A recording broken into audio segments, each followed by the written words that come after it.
Et je peux vous dire avec assurance que le mal était profond. Le mal, quand je dis profond, c'est-à-dire il avait miné nos institutions. Cette guerre, si elle a duré aussi longtemps, c'est parce qu'elle prend ses racines dans notre pays, dans nos institutions. Donc ce que nous faisons est vraiment un véritable déboulonnage. Nous sommes non seulement en train de mettre en sécurité, définitivement d'ailleurs, je l'espère, nos compatriotes de l'Est qui ont payé un lourd tribut à cela, mais nous sommes aussi en même temps en train de mettre fin à cette infiltration dont nous avons été victimes pendant près de 30 ans maintenant. Ici, je voudrais demander aux Congolais de faire confiance au président de la République. L'homme qu'ils ont massivement élu est un homme qui est pleinement dédié. Bonjour, bonsoir, bandeko bisika sobo kolanda biso et c'est vraiment makasi ya mona ke ba Congolais bozali ebele ya kolanda biso partout besoin minzamba sunga pa batela. Merci mingi bandeko, merci pe na bandeko nyonso ba ko continuer ko aimer vidéo. Na ça bino ke ko aimer vidéo, eza on a benga mingi devoir patriotique. Oui, c'est la meilleure façon à accomplir devoir patriotique na ezali ya ko aimer vidéo.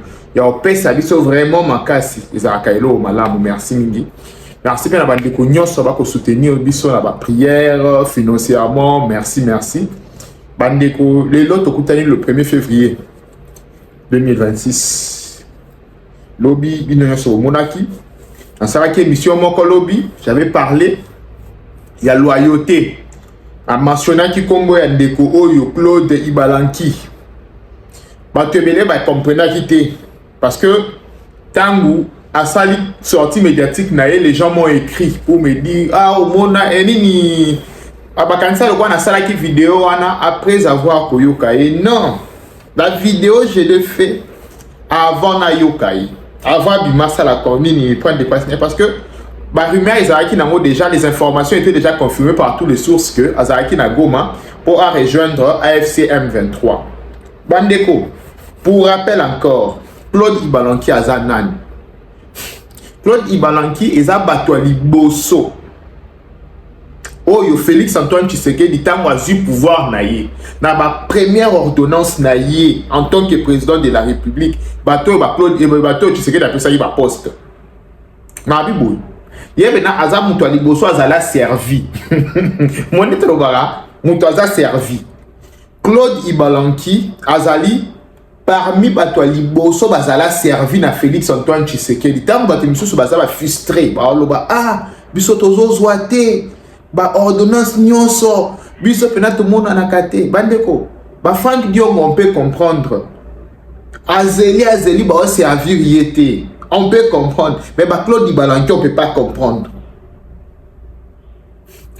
Premier mandat de Tshisekedi Mobimba de 2019 si 2021, cet homme assumant pas poste pendant 5 ans, il y a mandat Mobimba ya Moninga.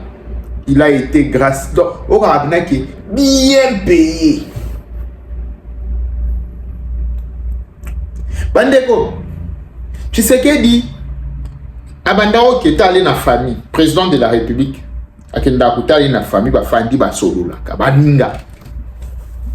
Ndeko bomo baninga bandeko boyoka kika boyoka akaka ba câble ba source ba caméra nanga lelo sans rire aoyeb sabino ke ba source wana yeyo instigateur ya réseau wana nyonso. Mais makambo moko elekani na secret na présidence, makambo moko elekani na secret na makambo moko bo secret d'état et komi na maboko ya banguna ndenge nini mutoyo Claude Ibalanki na bibo ye muto anda bimisango tango ba soupçonné na ba 2022 si je me trompe pas ba document ezo bima ndenge nini nani abimisaka ba document baye ko soupçonner ndeko oyo awanga na lobiote baloko sele makambu mais les lois zolobaki akei ko proposer ba service na M23 détenteur il y a secret d'état détenteur il y a stratégie d'état parce que il étant envoyé spécial il y a Félix Antoine Tshisekedi ambassadeur itinérant il y a Félix Antoine Tshisekedi na mambo M23 Azad détenteur il y a stratégie oyo RDC azanango contre M23 mais yenda on dit ma rejoindre M23 alors bien que proposer un service naïe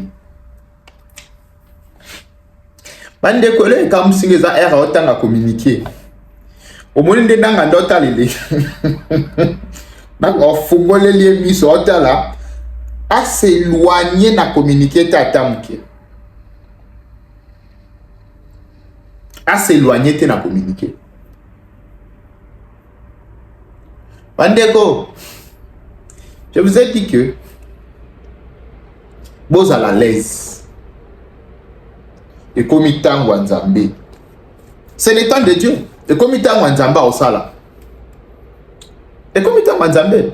Parce que tant qu'on va t'amukiler, c'est l'équipe. Tant qu'on va t'amukiler, on va le sauter. Et comme il t'a Nzambe. Donc c'est le temps de Dieu qui va agir maintenant. Lobi Bandeko. Ba militaire au balongwa qui ya ba M23 au balongwa qui va likale bazako mata bako zonga Bukavu population kanisi le roi bako longwa Bukavu ai population abimi na nzela fete wapi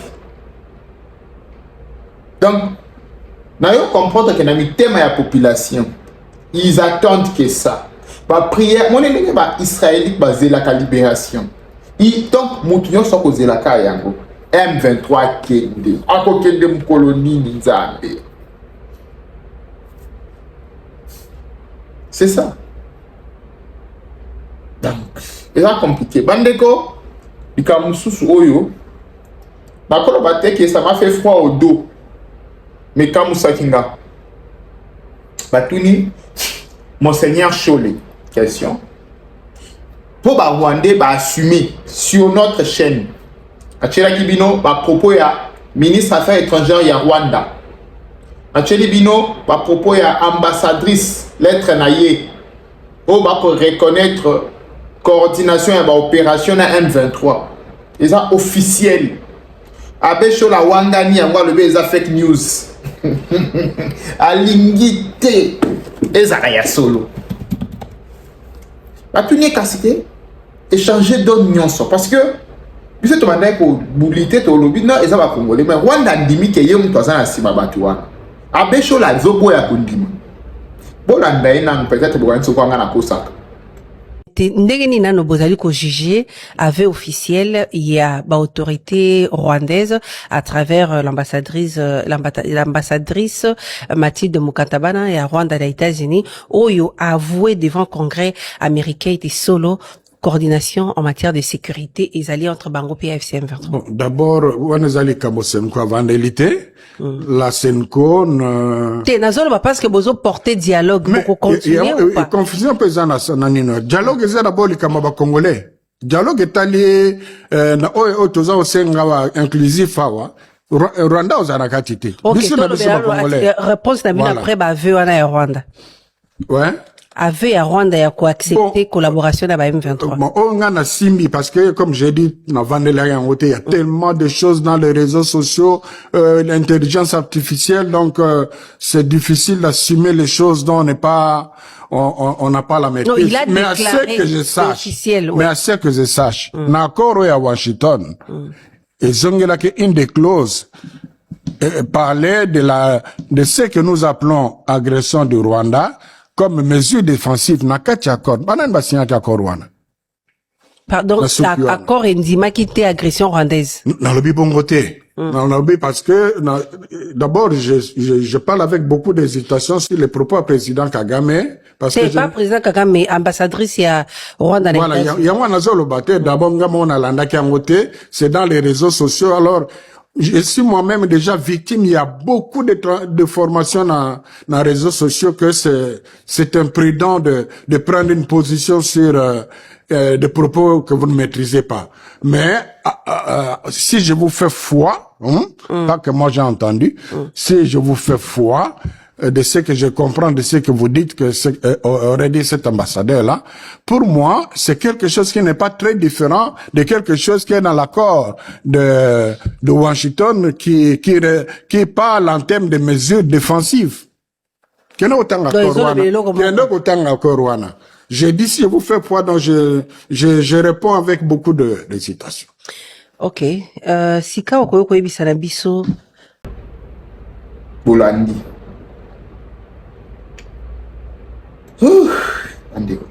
Toi dimanche, hein, la boyo soubuka.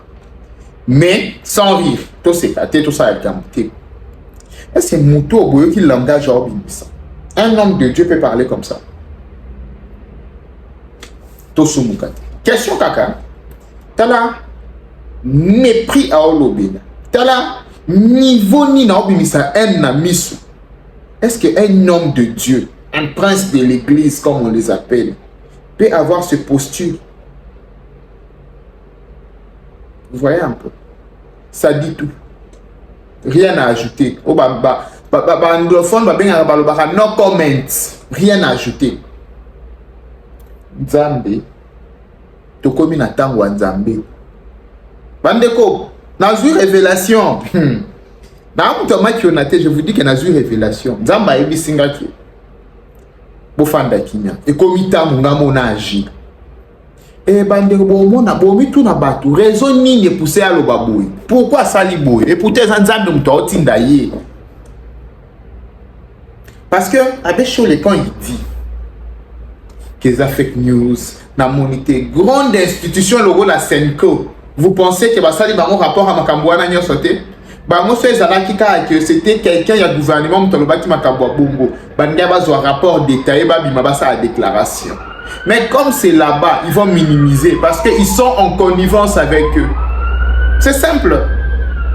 Les gens me diront non, Moni, dans le comme on a dialogue, tout le monde a vu bien sûr, ils sont puissants. L'église catholique, c'est une vieille dame de 2000 ans d'existence. Ils sont puissants. Mais en réalité, quand on voit les choses comme ça, on a mal étant congolais. On a mal. J'aurais voulu que cette puissance soit utilisée pour le faible qui périsse chaque jour à Goma Bukavu. Mais cette puissance, vous l'utilisez en mal. Zambava et Abisotou. Je n'ai plus de commentaires à faire sur toutes ces questions. Je n'ai plus de commentaires. Et je pense que la victoire est certaine. Notre armée se comporte très bien sur terrain. Et ce côté-là, Boba Manabinoté, très bien ces derniers temps. Boyo Kamakelele, bon mon accoutrement, c'est ce qu'on venait dénoncer ce matin, midi, soir. Tout va bien. Ma solo journal il na ba to fanda na biso solo là na relax nyonso comme d'habitude. Ozailo malam. Merci mingi. Bye bye. Ciao. Bonjour à tous bandeko. Oyo nyonso bazali na poser pour faire passer ba message na bango. Ba publicité na bango to pe ba promotion ya ba produit na bango. Adresse c'est Moko na Tosha TV. Beaucoup qui contacter biso pour na publicité na bino nyonso. Na numéro na biso sur WhatsApp topé bokoki ko komela biso na adresse mail na biso bobanga te bandeko toko proposer bino ba campagne ya ba prix nyonso tozali na campagne ya une semaine tozali na campagne ya un mois tozali pe na campagne ya jour moko tokoki ko poster au jour moko na ba canal na biso nyonso kobanga lisusu tozali na business na yo kobanga te koloba te que ezali muke moyen na sala promotion ezali te topé nazali na mbongo ebele te moyen ko sala promotion ezali te non avec Tosha TV to faciliter bino tellement tâche que contacter biso na numéro na biso pour na produit na nyonso tokoki sa yo plan ya marketing ya kitoko na promotion ya kitoko kozelisa lisusu te sala publicité na ona Tosha TV.